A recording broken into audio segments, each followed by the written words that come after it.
have never failed at any time, you will also not fail in this time in Jesus' name. Amen. So thank you for being here this day. We pray that, Lord, Friday I want us to look at the book of Joel.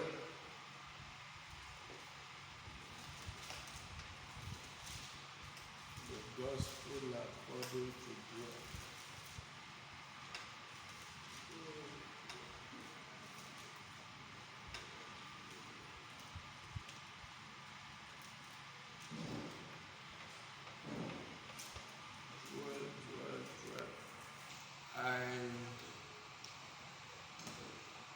I've been faced with some little questions here and there. Pastors are calling me, they're asking me, how will Sunday look like in view of the government position, and what will the position of the church be? And I've always referred them to the book of Joel. And I said to them, in the book of Joel, chapter 1,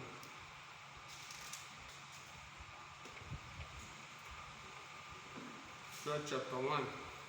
Let's read from verse 1. The word of the Lord that came to Joel, the son of Pethuel. Hear this, ye old men, and give ear, all ye inhabitants of the land. Had this been in your days, or even in the days of your fathers? Tell ye your children of it, and let your children tell their children, and their children another generation. Praise the Lord. About 5 generations. You know what we are facing now. The world has never seen it before. And so, at this crucial time in the life of the nation of Israel, they also face their own calamity. What the Bible describes as that which the palmer worm had left had the locust eaten, and that which the locust has left had the caterpillar eaten, and that which the caterpillar had left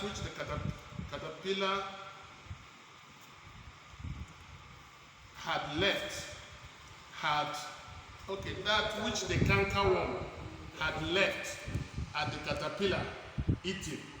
Praise the Lord. Amen. It was a very terrible time in the life and time of the children of Israel at this material time. But look at verse 5. It says, awake, ye drunkards, and weep and howl, all ye drinkers of wine, because of the new wine, for it is cut off from your mouth. Food is being cut off today in the mouth of so many people due to what is happening. Economy is crumbling by the day, and the world have no answer for it. It continues, for a nation is come upon my land, strong and without number, just as exactly what we are facing now. Strong and without number, and had had the cheek whose teeth are the teeth of a lion. He had the cheek teeth of a great lion. He had laid my vine waste, and barked my fig tree. He had made it clean bare, and cast it away. The branches thereof are made white. Verse 8, it says, lament like a virgin, guarded with a sackcloth, for the husband of her youth. The meat offering and the drink offering is cut off from the house of the Lord. This affected the house of the Lord. Praise the Lord. Amen. Like the one that is on in the past 3 months or so. It's a great calamity, and it is affecting also the church. Across the nations of the world, they are band gathering, and that includes the church. Praise the Lord.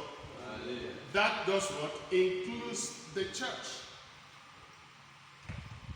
So, it continues. The priests, the Lord's ministers, mourn.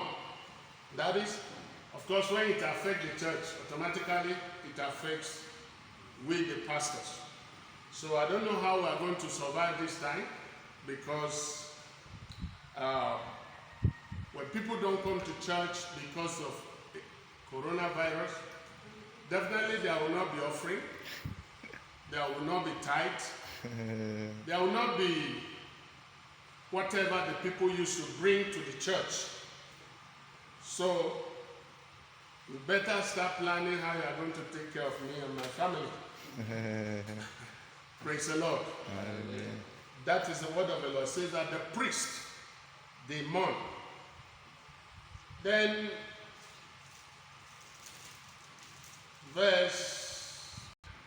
the meat offering, okay, yeah.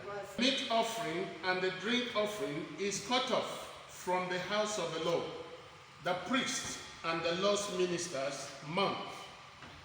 The field is wasted. The land mourneth, for the corn is withered, is wasted. The new wine is dried up, the oil languisheth. Say, be ye ashamed, O ye husbandmen, halt, O ye vine dressers, for the wheat. But where I want us to relax and lament, ye priests, ho, ye ministers of the altar, come, lie all night in sackcloth, ye ministers of my God. For the meat offering and the drink offering is withholding from the house of your God. Sanctify ye a fast, call a solemn assembly, gather the elders and all the inhabitants of the land into the house of the Lord your God, and cry unto the Lord. Alas, for the day of the Lord is at hand, and as a destruction from the Almighty shall it come. Praise the Lord. This is one place I've been referring to the pastors. Been telling them, go check out the book of Joel. That in times of any disaster, in times of any catastrophe, that where the people were called to run to is the house of God. Not to lock them in their houses. Locking us in our houses will not bring any solution. Praise the Lord. Are you following what I'm saying? Locking us in our houses will not bring any solution. Our house is not a miracle house. Our house is not the house of salvation. Our house is not the house of deliverance. Our house is not the house of God. Amen. Amen. So when Israel were facing their own crisis, God through the prophet told them to do what? To summon themselves up all night plus day. They should come and lie in the house of the Lord. Amen. Amen. The house of the Lord, that is where salvation lies. Praise God. Amen. Of course, I know government, they are doing what they are doing, they are not God. But we must, as God's own people, critically look at the position of the government, and at the end of the day, we need to take the position of God. Praise the Lord. Amen. We need to do what? Take God's position, because his position is what matters much, not the position of the government. Yes. Amen.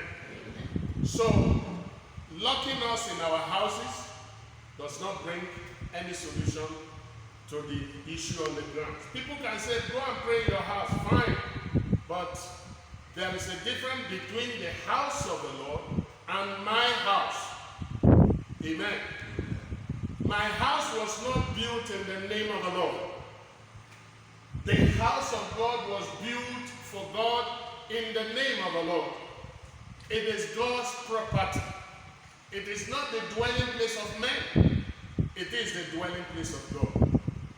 And so, as the people of God, we need to wind up our hearts and wind up our faith to know that in times like this, running to the house of God is more important than going back to our houses and locking up ourselves. Praise the Lord. So I expect you here on Sunday. Amen. No, we don't have a large congregation, but I expect you here on Sunday. Even if we have a large congregation, we will still hold our service. And I want to guarantee that nobody in this church, nobody in Bestway Christian Chapel will be a victim of coronavirus. Amen. In Jesus' name. Amen. Because we serve a living God. It is in obedience to the word of God that we come to church. We are well protected. The Bible says whatever we lay our hands upon shall be blessed. When you pray for the sick, you lay hands on the sick, and the sick shall be healed. Unless if our lives are not in line with the will of God.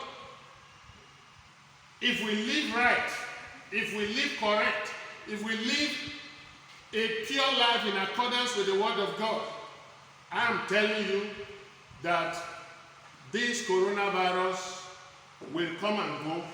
It will not affect you. It will not affect your family. Amen. In Jesus' name. Amen. Praise the Lord. Hallelujah.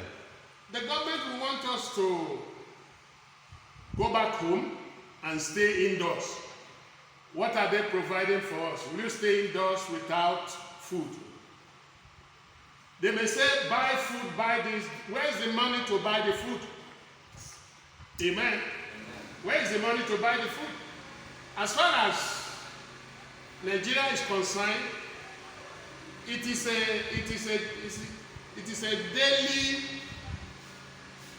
daily market. If you don't go out in a day, you will not eat. Praise the Lord. That's the kind of a nation we are running. If you don't go out in a day, you will not eat. Praise the Lord. Because we don't have reserve as a people. A bricklayer, if he didn't go out in a day, he will not eat. His family will not eat. A carpenter, if he didn't go out in a day, he will not eat. His family will not eat. A lokada, if he didn't go out in a day, he will not eat. His family will not eat.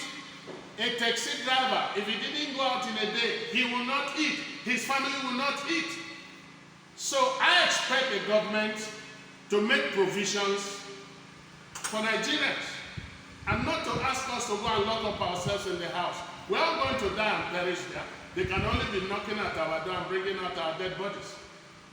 Praise the Lord. Amen. So, have faith in God. This is a trying time. This is a time to know those who are on the Lord's side and those who are not on the Lord's side. This is a time to know those who are worshiping God in spirit and in truth, and those who are not worshiping him in spirit and in truth. This is a call to show the people that know their God. And if you believe you know your God, I can only encourage you to get prepared. As much as lieth in you, look for what to do so that you can feed yourself and feed your family. If you say because coronavirus is outside there, you go and lock up yourself, very soon they will break the door to bring you out, because I know. How many people in Nigeria have one bag of rice in their house? How many people in Nigeria have a half bag of gari in their house?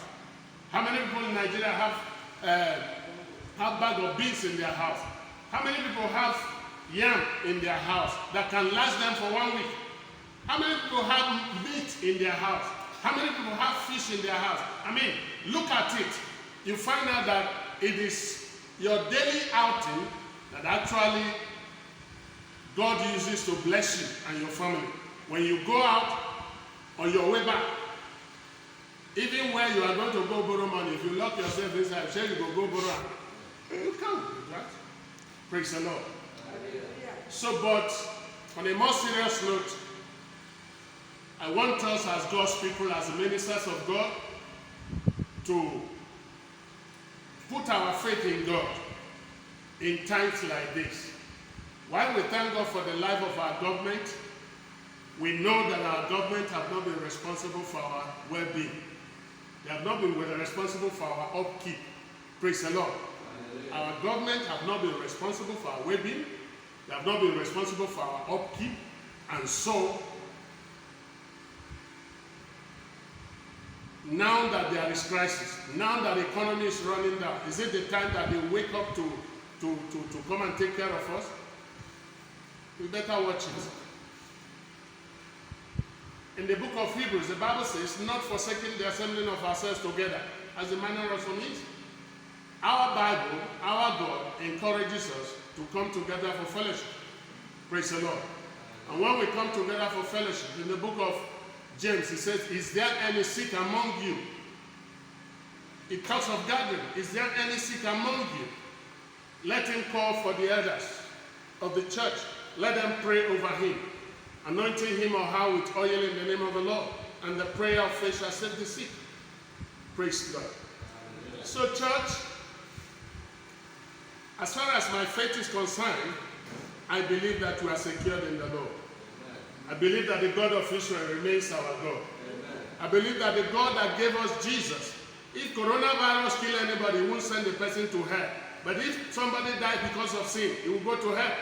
And the Bible says, he that spared not his son, but delivered him for us all, how shall he not with him again freely give us all things? All things. Jesus died for our sins, Yes. including coronavirus. The death of Jesus covered it all. His resurrection gave us power over sin and over coronavirus. Sicknesses. Over all other sicknesses. And so, church, let us not mourn like the people of the world are mourning. Let us not cry like the people of the world are crying. Let us not shout and scream like the people of the world are screaming. Don't think that our nation will have mercy upon us. I tell you, take me serious. Every money that has been provided for this coronavirus, some people have pocketed it in their pocket. Some of these government officials, they have put it in their pocket. And then they are making empty noise on radio and television all over the place.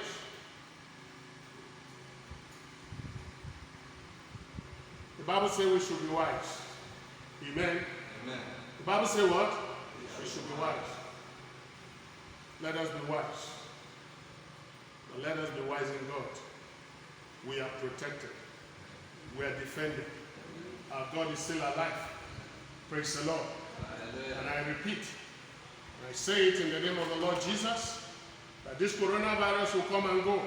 No member of this assembly will fall down because of it. Amen. In the mighty name of Jesus. Amen. Our God is able to deliver us. He has done that many times in time past. He will do this also. In Jesus' mighty name, we pray.